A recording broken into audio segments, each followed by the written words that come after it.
وکفأہا زکریا، اور اسے دے لیا زکریا کی کفالت میں۔ اگرچہ اس کے معاملے میں تو باقی تفصیل آتی ہے، کیونکہ اشارہ آگے چل کر قرآن میں بھی اور تفصیل تورات میں انجیل میں ہے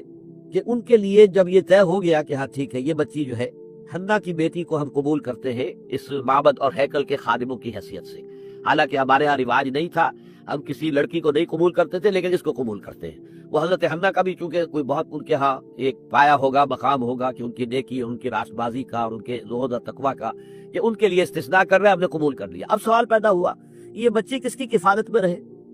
اب جتنے بھی بڑے بڑے کاہن وہاں موجود تھے، ہر ایک چاہتا تھا کہ میں اس کی کفالت کروں گا، یہ میرے ذیل تربیت رہے گی۔ اس کے بعد انہوں نے باقاعدہ پھر جو ہے قرآن اندازی کی۔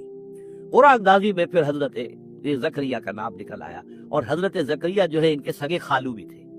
حنا کی بہن ان کے گھر میں تھی۔ تو حضرت زکریا کو اللہ تعالیٰ نے، اللہ فرمانے ہم نے اسے کفالت میں دے دیا زکریا کے، یعنی وہ تفصیل یہاں بیان نہیں کی گئی کہ کس طریقے سے ہوا ہے، وہ چونکہ قرآن اندازی کے ذریعے سے ہوا ہے، قرآن کے فیصلہ بہر اللہ تعالیٰ کرتا ہے جس کے نام پر قرآن نکلا۔ وَكَفَّلَهَا زَكَرِيَّا، اب یہ کہ اس لمبی داستان کو مختصر کرتے ہوئے بات ہو رہی ہے، اب گویا کہ حضرت مریم بڑی ہو گئی ہے، سمجھدار ہو گئی ہے، ان میں شعور پیدا ہو چکا ہے، جوان ہے۔ لما دخل علیہا زکریا البحراب، حضرت زکریا نے ان کے لیے ایک علیحدہ محراب کہتے ہیں حجرے کو، جیسے کہ بعد آپ نے دیکھا مسجد یہ جو ہے بادشاہی مسجد، اس کے باہر جہاں لائبریری بنی ہوئی، یہ سب حجرے تھے کہ کوئی درویش آئے یہاں پر رک جائیں، کوئی فقراء آئے وہ یہاں پر قیام کر لے، تو یہ سارے اس طرح کا حجرہ جو ہے وہ حضرت مریم کے لیے بھی علیحدہ سے تعبیر کر دیا گیا ہیکل کے ساتھ۔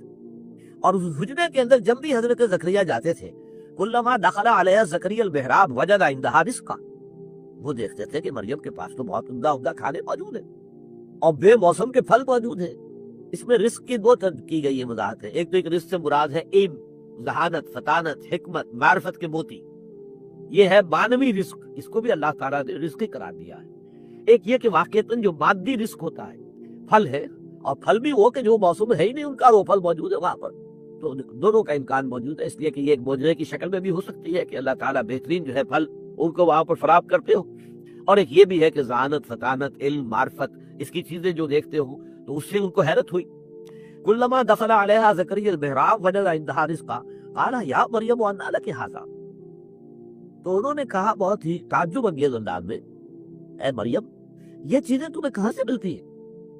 قالت هو من عند اللہ، حضرت مریم نے جواب دیا یہ سب اللہ کی طرف سے ہے، ان اللہ یرزق من یشاء بغیر حساب، یقیناً اللہ تعالیٰ دیتا ہے جس کو چاہتا ہے بغیر حساب،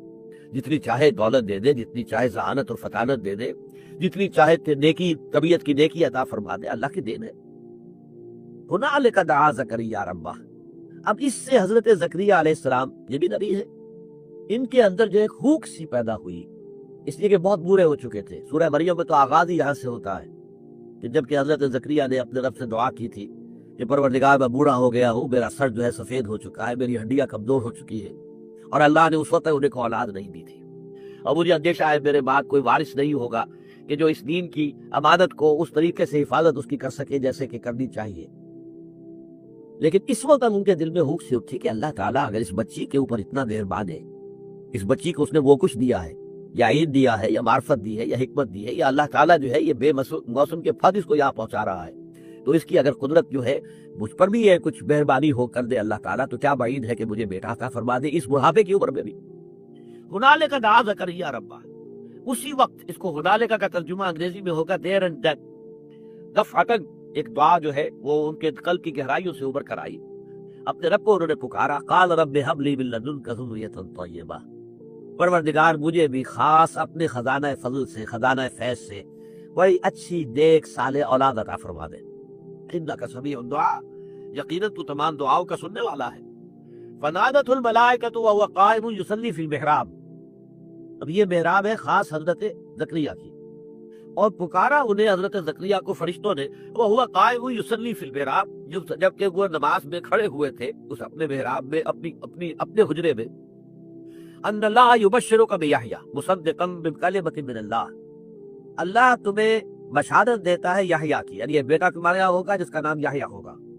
اور وہ تصدیق کرے گا اللہ کے کلمے کی۔ اللہ کے کلمے سے مراد حضرت مسیح علیہ السلام ہے، اس لیے کہ حضرت مسیح علیہ السلام کے وجود میں آنے میں جو باپ کا حصہ ہے وہ اللہ تعالیٰ کے کلمہ کن نے ادا کیا ہے، جیسے کہ کلمہ کن سے ہر شے عدم سے وجود میں آ جاتی ہے، انما امرہ اذا اراد شیئا ان یقول لہ کن فیکون۔ تو یہ جو انسانی ولادت ہے، ظاہر بات ہے کہ اس میں ایک ماں کا حصہ ایک باپ کا حصہ ہے۔ وہ باپ والا حصہ چونکہ یاد نہیں تھا، لہذا یہاں پر اللہ تعالیٰ کا ایک خاص کلمہ جو ہے وہ اس کی جگہ پر کن، اس میں گویا کہ اس کی جگہ لی ہے۔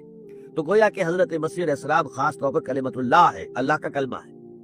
تو وہ تصدیق کریں گے اللہ کے کلمے کی، وسیدن، اور وہ بڑے سردار ہوں گے، اونچے رتبے والے ہوں گے، وحسورن،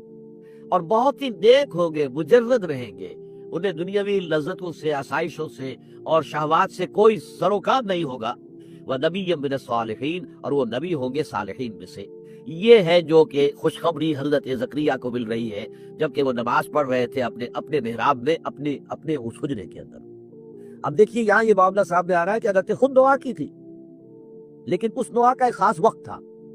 کہ حضرت مریم پر جو بھی اللہ تعالیٰ کی رحمتیں اور اللہ کی طرف سے جو بھی انعامات کی بارش ہوئی تھی، اس سے طبیعت میں ایک دم جو ہے غیر اختیاری طور پر وہ جوش پیدا ہوا اور دعا کر لی۔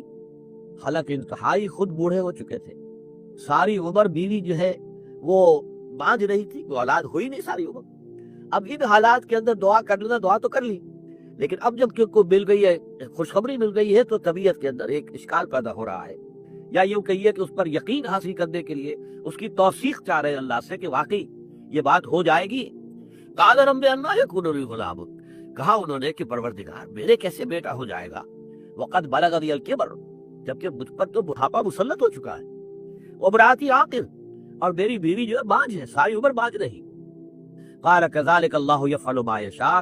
تو فرشتوں نے جواب دیا کہ اسی طرح ہوگا، اللہ تعالیٰ کرتا ہے جو چاہتا ہے، اس کو کسی مسائی کی ضرورت نہیں ہے، بلکہ اس کے لیے تو کلمہ کن کہہ دینا کافی ہے۔ قال رب انا یکون لی غلام وقد بلغنی الکبر وامراتی عاقر، حضرت زکریا نے عرض کیا پروردگار میرے ہاں کیسے بیٹا ہو جائے گا جبکہ مجھ پر بڑھاپا مسلط ہو چکا ہے اور میری بیوی بانجھ ہے، تمام عمر بانجھ رہی ہے۔ قال کذالک اللہ یفعل ما یشاء، اللہ نے فرمایا یا فرشتوں نے کہا کہ اللہ تعالیٰ ایسے ہی ہوگا اور اللہ تعالیٰ جو چاہتا ہے کرتا ہے۔ قال رب اجعل لی آیہ، انہوں نے اس کے پروردگار میرے لیے کوئی نشانی مقرر کر دے۔ قال آیتک الا تکلم الناس ثلاثۃ ایام الا رمزا، فرمایا کہ تمہارے لیے یہ نشانی ہے کہ تم 3 دن تک متواتر لوگوں سے گفتگو نہیں کر سکو گے مگر صرف اشاروں کے ساتھ، یعنی قوت گویائی ان کی سلب ہو گئی۔ اور اس کے بارے میں روایت میں تفصیل یہ آتی ہے تورات کے اندر کہ جب حمل ٹھہرا ہے